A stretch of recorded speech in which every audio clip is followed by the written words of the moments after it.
This video is designed to help walk you through how to rebuild your Strat guitar for under 500 bucks. The first thing that you're going to need to do is to unsolder the input jack. If you don't know how to solder, a little bit later in this video, I'll walk you through on how to do that. You need to also unsolder the ground wire that's on the back plate for the springs. Then you just take the screws that are holding the faceplate, remove them, and the faceplate will come straight off.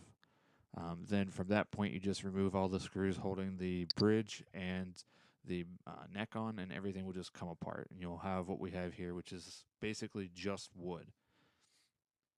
You see on the back here that I've got a scratch above the back plate that I want to try to fix up. We use just some ultrafine Scotch-Brite and some water to wet sand the lacquer finish off of this originally, our polyurethane finish. It's just a little bit of elbow grease. You don't want to press too hard. You just want to make the surface porous enough so that when you repaint it, the new paint will adhere to it. I realize that not everybody is going to repaint their guitar, and it does take a lot of work in order to do that and a lot of supplies to do that, but I figured I'd put it in here anyways, just so we could cover it in case someone did decide to do it. This is the wet sanded guitar. You can see it's not shiny anymore. We use just basic car paint. Not every state sells car paint, so I'd look into it before you decide to repaint your guitar. Just follow the instructions on the proportions. I believe this paint was 1:1 in order to make the paint adhere correctly.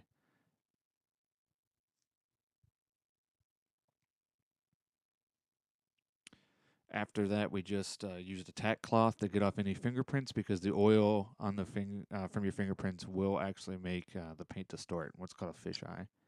Make sure that if you do this, that you definitely wear the right protective gear. I cannot stress this enough. This stuff is really hazardous. If you don't use protective gear, it will kill you. So right here, Steve is just putting the first coat on. He's using an air compressor touch-up gun. It may take a few coats in order to get it the way you want it. I think we ended up putting 3 or 4 coats of silver on before we got the sheen that we were looking for. All right, you can see here that the specks in the air are actually the paint flakes that are in there. Again, really hazardous. Don't do this if you don't have the proper equipment. You can also pay somebody to do this yourself.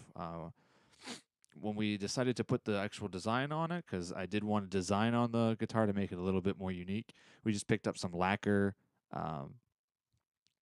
paint for models, and it worked great. Again, just be careful of the surface that you're painting on. Fingerprints and how thick you put the paint on are obviously going to be things that you need to look for when you start finishing the guitar.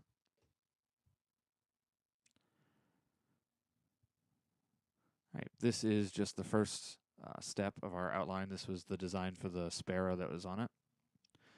There it is, completely finished with all of the color in it. We decided to finish it up by putting a few stars around it. Then we need to use a polyurethane coat in order to make it a hard finish on it and glossy finish. Make sure you tape off any places that you don't want anything, especially the neck here. If you don't, it'll make it really difficult for the neck to fit properly back on there. You're going to have a real hard time trying to get them to work together. After we sprayed on the finish, we decided to file down some of the hanging frets on there. This was a cheap guitar. I believe I picked it up for $25, so the neck was straight, but the quality and the frets were a little off, so I decided just to even them out there. Then we decided that we wanted to remove the tuning gears.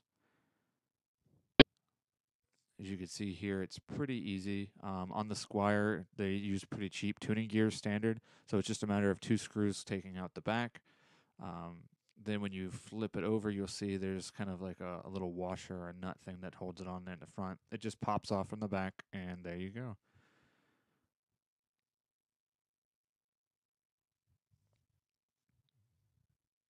Decided to upgrade this guitar up to the Schaller locking tuners. They're a little bit expensive, but I think they're worth it for the upgrade.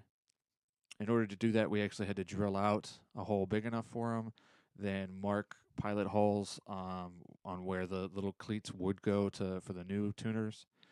We used an awl just to kind of mark those down, so that when we started actually drilling out the new ones, they fit. Again, then the install is literally you just push them in and screw on with a nut driver the nut on the front. This is the new pickguard that we picked up. Nothing special. I put 3 Seymour Duncan pickups in there. These are single coil size humbuckers, and I put 500K potentiometers with them. We also put in a new 5-way switch just to make sure that everything in our electronics was upgraded, because I was having a little bit of problems with the Squire. Here's everything just screwed in and mounted. For the Seymour Duncans, they have an insulated wire that then has a coating around it. We just removed that and pulled it back. Here's the first of the soldering.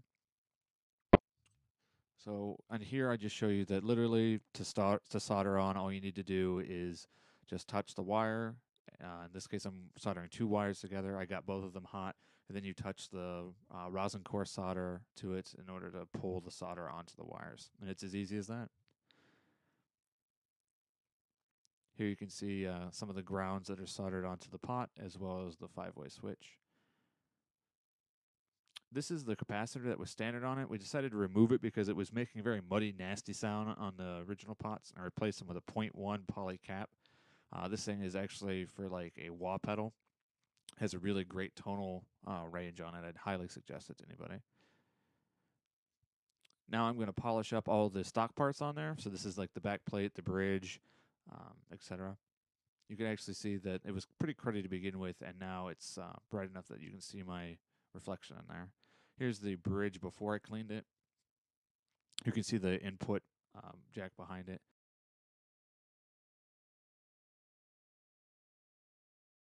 And here it is all sparkled up and clean. So I decided to replace the nut. On the old one, it was filed down really awkwardly and buzzing, so I put a, there it is. You can see it just grooved out really nastily.